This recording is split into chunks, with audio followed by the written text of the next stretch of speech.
ইতিহাসের পাতায় কিছু নাম রয়ে গেছে গর্বের প্রতীক হয়ে, আর কিছু নাম চিরকালের কলঙ্কের প্রতীক।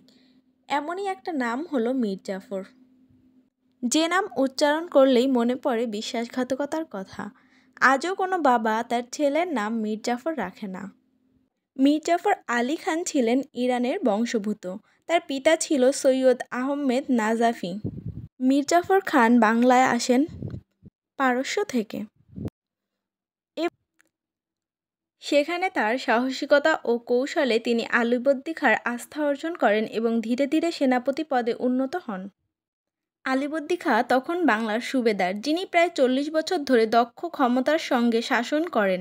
তার মৃত্যুর আগে তিনি তার নাতি সিরাজউদ্দৌলাকে উত্তরসূরি ঘোষণা করে, কিন্তু এই ঘোষণাতেই শুরু হয় ভবিষ্যতের ষড়যন্ত্রের বীজ বপন। আলীবর্দী খাঁয়ের মৃত্যুর পর 1756 সালে তরুণ সিরাজউদ্দৌলা বাংলার নবাব হন। তিনি ছিলেন সাহসী কিন্তু অভিজ্ঞতাহীন। রাজসভার বহু প্রভাবশালী ব্যক্তি তার শাসনে অসন্তুষ্ট ছিল। অসন্তুষ্ট ব্যক্তিদের মধ্যে অন্যতম ছিলেন ঘসেটি বেগম, যিনি নবাব সিরাজউদ্দৌলার বড় খালা। ঘসেটি বেগম ও মীর জাফর হাত মেলায়, যা প্রাসাদ ষড়যন্ত্রের অন্যতম একটি অংশ। মীর জাফর প্রকাশ্যে আনুগত্যা দেখালেও অন্তরে লালন করেছিল বিশ্বাসঘাতকতার বীজ। অপরদিকে ব্রিটিশ ইস্ট ইন্ডিয়ান কোম্পানি তখন বাংলার বাণিজ্য আধিপত্য স্থাপন করতে চেয়েছিল।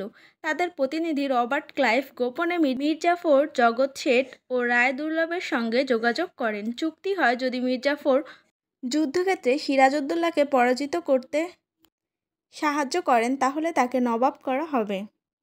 এভাবেই তৈরি হয় প্রাসাদ ষড়যন্ত্র, যার পরিণতি ছিল পলাশী যুদ্ধ। 1757 সালে 23 জুন নদিয়ার পলাশী প্রান্তরে শুরু হয় বাংলার ভাগ্য নির্ধারণের যুদ্ধ।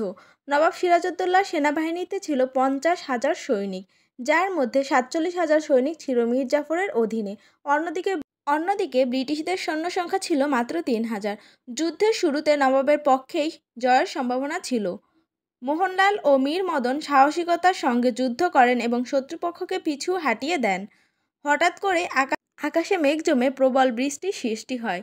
বৃষ্টির সুযোগে মীর জাফর যুদ্ধ থামিয়ে দেওয়ার নির্দেশ দেন, ফলে নবাব বাহিনী বিভ্রান্ত হয়ে পড়ে।